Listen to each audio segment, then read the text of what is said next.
Hello and welcome to An Image is Worth 1,000 Words. My name is Rob, and don't forget to check out the rest of my blog posts on my website at robhextall.com.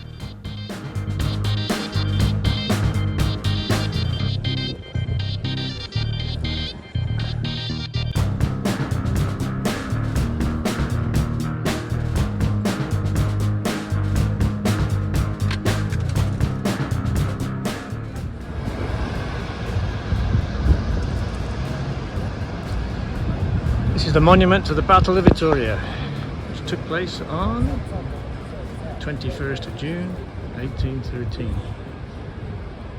A lot of people don't like this monument, but a lot of people defend it too, because it doesn't shy away of showing the horrors of war. It's not a celebration, it's a commemoration. It's pretty damn ugly, but it does what it's supposed to do.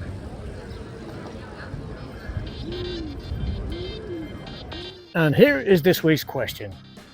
What happened during the Battle of Vitoria in 1813? Before you start, check that you understand this vocabulary. Pause the video to make sure that you understand everything.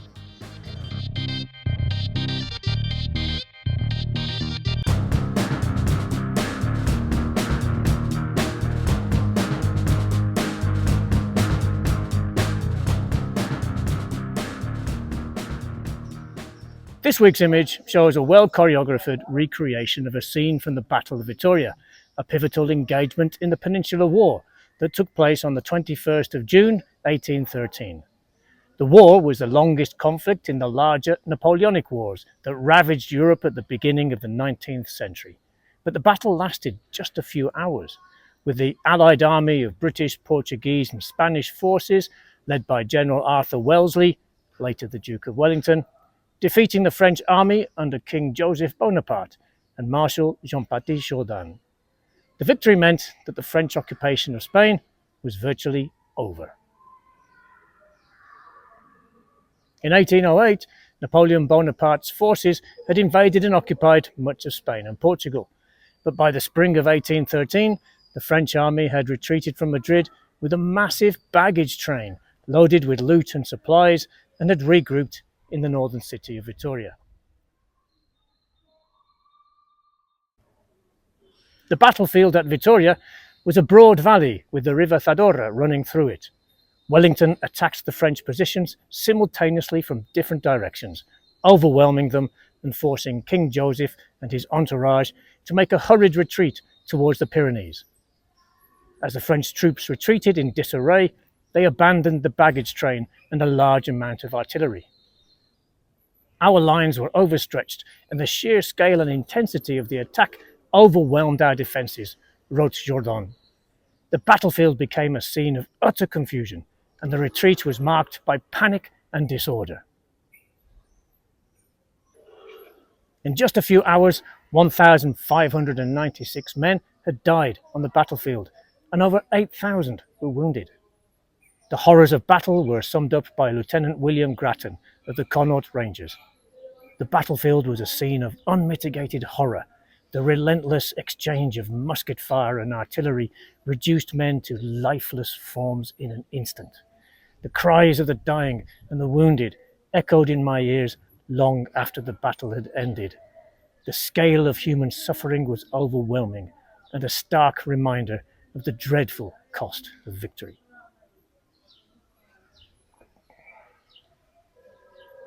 Abandoning the baggage train, however, reduced French losses. Instead of pursuing the enemy, many British soldiers turned back to plunder the abandoned wagons. Wellington angrily wrote, "We have in the service the scum of the earth as common soldiers." Colonel George Henley of the 18th Hussars disagreed, though. In a letter to his family, he wrote, "The ground was littered with abandoned equipment and treasures. We captured an immense amount of loot, and the men were in high spirits, reveling in the triumph." Uncharacteristically for the times, losses in the civilian population of Vitoria were kept to a minimum due to the swift reaction of Wellington's trusted military ally, the locally born General Miguel Ricardo de Álava y Esquivel, commonly known as General Álava. Following the battle, there was a risk that the victorious soldiers might engage in widespread looting and destruction.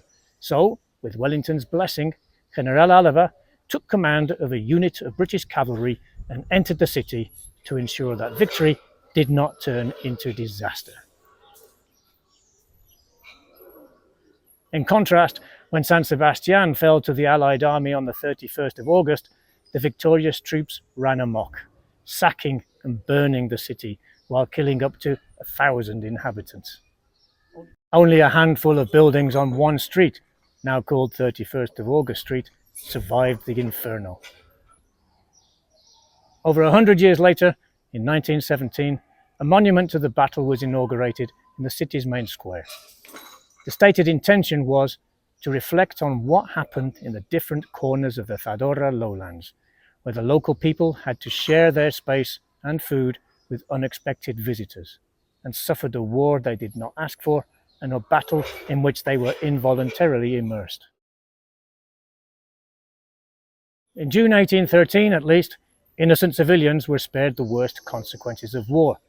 But as the deadly war machine has evolved over the following decades and centuries, it seems that innocent civilians are even more at risk of indiscriminate death and destruction than ever, as missiles, bombs, and drones wreak havoc from afar.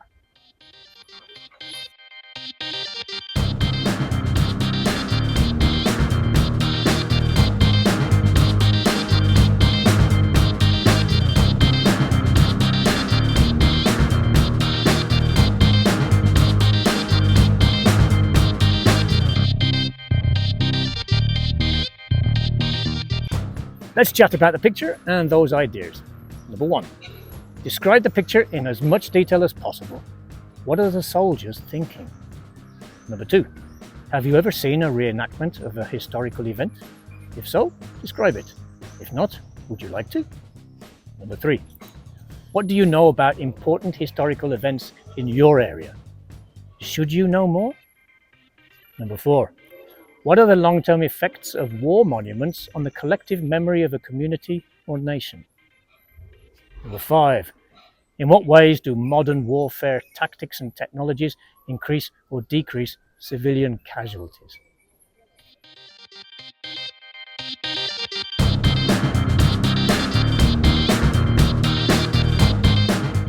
And here's a quick activity for you. Think of an important historical event that has happened in your lifetime. For example, the attack on the Twin Towers in New York.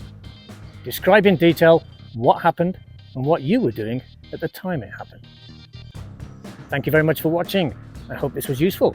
Have a great day, a great week, and an absolutely fantastic weekend. Bye!